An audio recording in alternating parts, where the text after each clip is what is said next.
महात्मा गांधी ने स्वतंत्रता की मांग को एक जन आंदोलन में बदल दिया। उन्होंने लोगों को यह सिखाया कि बिना हिंसा के भी अपने अधिकारों के लिए लड़ सकते हैं। उनका मानना था कि सत्य और अहिंसा के रास्ते पर चलकर ही हम अपने लक्ष्य को प्राप्त कर सकते हैं। इस दौरान उन्होंने कई बड़े आंदोलन चलाए, जैसे कि असहमति का आंदोलन और नमक सत्याग्रह। उदाहरण के लिए, नमक सत्याग्रह में गांधी जी ने समुद्र के किनारे जाकर नमक बनाने का आंदोलन शुरू किया। यह एक साधारण लेकिन प्रभावी तरीका था, जिससे उन्होंने ब्रिटिश शासन के खिलाफ लोगों को एकजुट किया। इस अध्याय के माध्यम से हम समझते हैं कि कैसे महात्मा गांधी ने भारतीय स्वतंत्रता संग्राम को एक नई दिशा दी और लोगों में एकता का संचार किया। गांधी जी ने अपने विचारों और नेतृत्व कौशल के माध्यम से लोगों को प्रेरित किया। उन्होंने समझाया कि अहिंसा और सत्याग्रह जैसे तरीके से भी हम अपने अधिकारों के लिए लड़ सकते हैं। उनका यह दृष्टिकोण सिर्फ राजनीतिक नहीं था, बल्कि सामाजिक सुधारों की दिशा में भी था। उन्होंने लोगों को यह सिखाया कि एकजुट होकर ही हम बड़े बदलाव ला सकते हैं। उदाहरण के लिए, जब गांधी जी ने नमक सत्याग्रह किया, तो उन्होंने आम लोगों को इस आंदोलन में शामिल किया। यह आंदोलन सिर्फ नमक पर कर के खिलाफ नहीं था, बल्कि यह एक बड़ा संदेश था कि हम सब मिलकर अन्याय के खिलाफ खड़े हो सकते हैं। इस प्रकार गांधी जी ने न केवल राजनीतिक आंदोलन को आकार दिया, बल्कि समाज में भी एक नई सोच को जन्म दिया। 20वीं शताब्दी की शुरुआत में भारत में ब्रिटिश राज के खिलाफ असंतोष बढ़ रहा था। प्रथम विश्व युद्ध के बाद ब्रिटिश नीतियों और भारी करों के कारण किसान, मजदूर और व्यापारी सभी असंतुष्ट हो गए थे। इसके साथ ही सामाजिक असमानता और धार्मिक भेदभाव ने भी आंदोलन को गति दी। इसी समय गांधी जी दक्षिण अफ्रीका से लौटे और उन्होंने अहिंसा और सत्याग्रह के सिद्धांतों के आधार पर स्वतंत्रता आंदोलन को एक जन आंदोलन में बदलने की योजना बनाई। उनका नेतृत्व केवल राजनीतिक नहीं था, बल्कि यह सामाजिक और नैतिक दृष्टि से भी महत्वपूर्ण था। गांधी जी ने यह दिखाया कि अहिंसा के माध्यम से भी प्रभावी विरोध किया जा सकता है। जैसे, जब सभी वर्गों ने मिलकर आंदोलन में भाग लिया, तो यह एक व्यापक जन आंदोलन बन गया। इस प्रकार गांधी जी के सिद्धांतों और जनता की भागीदारी ने स्वतंत्रता संग्राम को एक नई दिशा दी। जब हम स्वतंत्रता की बात करते हैं, तो यह सिर्फ एक राजनीतिक प्रक्रिया नहीं होती। अगर समाज में असमानता, गरीबी और अन्याय मौजूद है, तो राजनीतिक स्वतंत्रता का कोई मतलब नहीं रह जाता।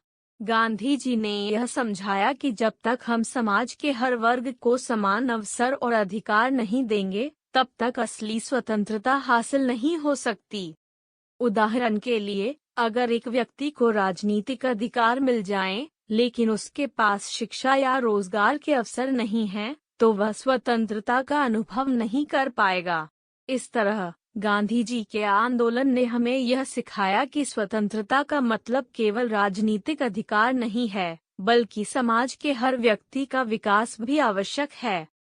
इसलिए हमें यह याद रखना चाहिए कि राजनीतिक स्वतंत्रता और सामाजिक आर्थिक सुधार एक दूसरे के पूरक हैं। सांस्कृतिक दृष्टि से भी गांधी जी ने भारतीय सभ्यता को महत्व दिया। उन्होंने स्वदेशी वस्तुओं का उपयोग करने और सरल जीवन शैली अपनाने का संदेश दिया। उनके विचारों ने समाज में नैतिकता और आदर्शों को बढ़ावा दिया। यह कहना गलत नहीं होगा कि गांधी जी का नेतृत्व केवल सत्ता के लिए संघर्ष नहीं था, बल्कि उन्होंने भारतीय समाज और संस्कृति को पुनर्जीवित करने का भी प्रयास किया। उदाहरण के लिए, जब उन्होंने खादी को बढ़ावा दिया, तो यह केवल कपड़े का चुनाव नहीं था, बल्कि यह स्वदेशी उत्पादों के प्रति लोगों की जागरूकता बढ़ाने का एक तरीका था। इस प्रकार गांधी जी का दृष्टिकोण राजनीतिक और सांस्कृतिक दोनों ही क्षेत्रों में गहरा प्रभाव डालता है। 1930 में गांधी जी ने नमक कानून का विरोध करते हुए दांडी तक मार्च किया। यह आंदोलन न केवल भारत में, बल्कि पूरी दुनिया में चर्चित हुआ। इस दौरान ग्रामीण और शहरी जनता ने मिलकर सक्रिय भागीदारी की।